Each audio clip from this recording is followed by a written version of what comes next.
Okay, so I'm going to do the hard intro for the show. Do you have a gimmick name? No. The on-air It's going to Charlie Goldberg? The on-air extraordinaire.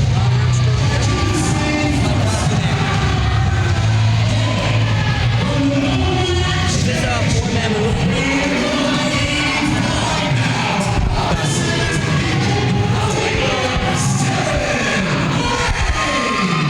Hello, ladies and gentlemen, and welcome to Immortal Kombat 4. I'm Cody Jennings alongside Charlie Goldberg and Justin Parker. And tonight, gentlemen, we've got one hell of a card. And what a way to get it started here with the home dealer, Cerin and the returning Anthony Gangone. The sleepy town of St. Johnsville, New York has finally seen some hope for the hopeless in the form of Cerin. But does he have enough hope somewhere in his reservoir to topple Anthony Gangone? Anthony Gangone, a rogue wrestler. He's an HOG stable, and tonight he looks to take down the Hope Dealer. We haven't seen Anthony Gangone in Immortal Championship Wrestling since our inaugural show back in December of 2018. Tonight, Anthony Gangone looks to come back here in Immortal and make a statement that he is here to stay and he's here to win. What a statement he is going to make. Having trained under the amazing Red, an absolute legend, there's no denying that Gangone has the stuff.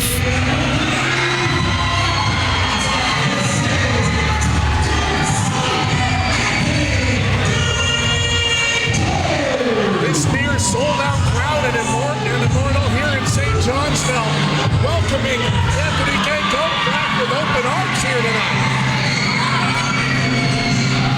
Of course, we're live here in the OESJ High School. Ruckus crowd on hand, and we're going to kick things off with what the kids are calling a banger. Anthony Gangone, the Hope Dealer, Cerin. Yeah, Gangone, 9 years wrestling experience, has won championships all over the world. He's faced off against multiple competitors, including 2023 Royal Rumble winner Cody Rhodes and the current AEW World Champion, MJF. Quite a resume, Charlie. I cannot believe that it has taken this long for Gangone to get back in Immortal Championship Wrestling, but I am pleased as peach pie to see him, and he's looking to end it early with a roll-up. Beautiful job there by the veteran Anthony Gangone, but what a way to battle out of that one there as the Hope Dealer just goes his way right to the outside of the ring, trying to regain his composure. That started the match, guys, back the way Cerin wanted to go. You know, sometimes wrestling is messy. Sometimes it's as sloppy as a turd in the rain, my friends, and this is no exception. You're trying to jockey for position, and Cerin was having none of that. Cerin now is going to remember, though, he does have 10 counts to compete with here. Cerin, a very wise strategy, in my opinion, escaping to the ring. He realized that he was in dangerous territory coming up against a small yet very intense Anthony Gangone. He gave himself a moment to breathe, and perhaps maybe he could change things around. And back to the drawing board. Cerin goes here trying to get out of this, out of the lock. Does so, and in doing so, it's a wrist lock of his own. Really applying all that pressure to the arm of Anthony Gangone that had previously been injured. But now, right into that headlock goes Gangone. Breaks it up at the rope, nice and clean. And Reigns with a little bit of a cheap shot there. But that takes the advantage to his side of the court, Cody. And here, crucifix pin only gets one. Sometimes that's all it's about. Sometimes it's a matter of inches. It's one move that sets the difference between winning and losing, and Reign recognizes that. Sure, he could out-wrestle him, but if it takes one cheap shot, why not go for that instead? To the gut there by Cerin Reign. Off the rope. Gangone crosses him over. Look, area, but instead got a shoulder tackle by Cerin Reign. Nice side shoulder tackle there by Cerin. Cerin, I think the smaller of the two in this matchup. And oh man, he just got dropped by Gangone. That was a tremendous move of wit that Gangone did. He did a little extra roll to throw off Reign. He did not expect him to come back up with that. But right there, just raking that neck right across the top rope. And immediately throws the momentum right back in the direction of Cerin. But what a shot to the temple there by Anthony Gangone. And a big misinterpretation by wrestling fans is, wait a second, oh man! Leaping clothesline, wrecked Cerin Rahne to the floor, and Gangone done. It looks like Rahne hit right on the edge of the ring with that one, right on his spine in the center, and the spine is the central nervous system. If you have one wrong move there, it could be lights out. And Anthony Gangone not wasting any time, and Cerin Rahne calling for a timeout. Sorry, kid, there ain't no breaks in wrestling, but that little distraction was enough.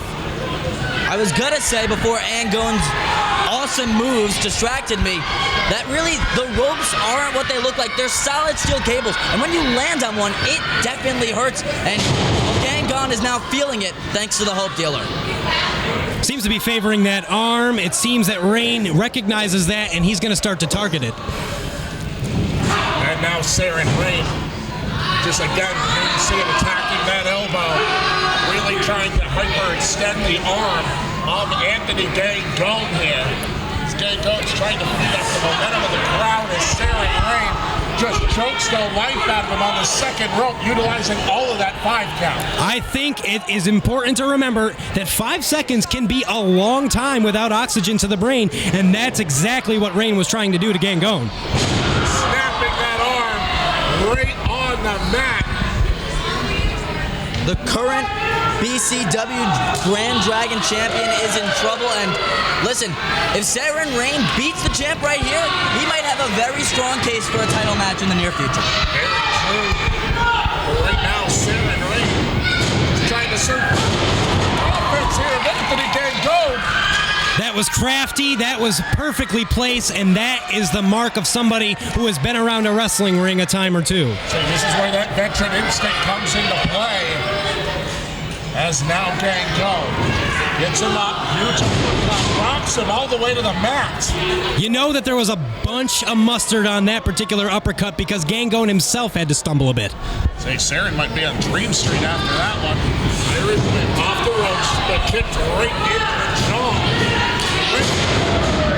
Right back to that back shoulder blade. Exactly. All of his offense so far, but only got 2. One-legged drop kick, aiming towards the arm and elbow. Very smart by Cerin Rahne, as now he's just working on that body part. Very, very, very strategic move here by the Hope Dealer. And now Cerin Rahne, as Anthony Gangone gets the rally of this crowd behind him. Shot to the temple by Gangone. And another trying to break the hold on the arm. Finally does so. And a shotgun chop you can hear right through St. Johnsville. It will be no surprise to see blisters welling up on Rahne's chest momentarily. It's going to be redder than Rudolph's nose, and I personally love it.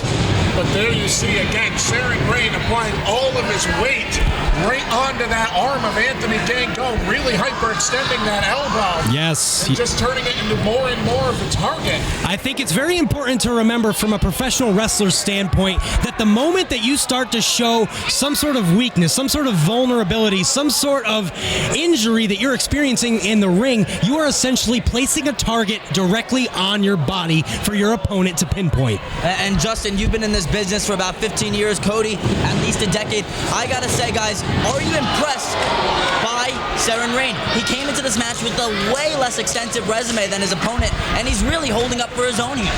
Well, the Hope Dealer has a very strong pedigree in and of itself. Just a short amount of time, really showing that he can stand toe-to-toe with the likes of that like Anthony Gangone.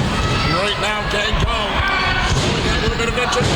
There into the spine buster, into the cover for the win, 2.5. Shades of AA Arn Anderson putting the spine on the pine. Charlie, to answer your question, I am absolutely impressed with Cerin Rahne because he is on every card that I see, every car that is heading to a wrestling show. He's going to be inside of it. He is hungry for opportunity, and he is not afraid of the work to get where he wants to be in this business. Well, Gangone went for his package pile driver, but couldn't get it because that arm that Cerin Rahne has been working on all this time, he didn't have the strength for that.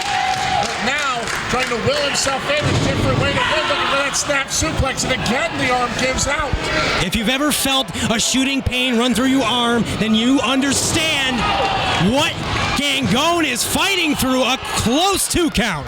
Beautiful pop-up power bomb there, but only got 2. And then you see a little bit of frustration weighing in here on Anthony Gangone.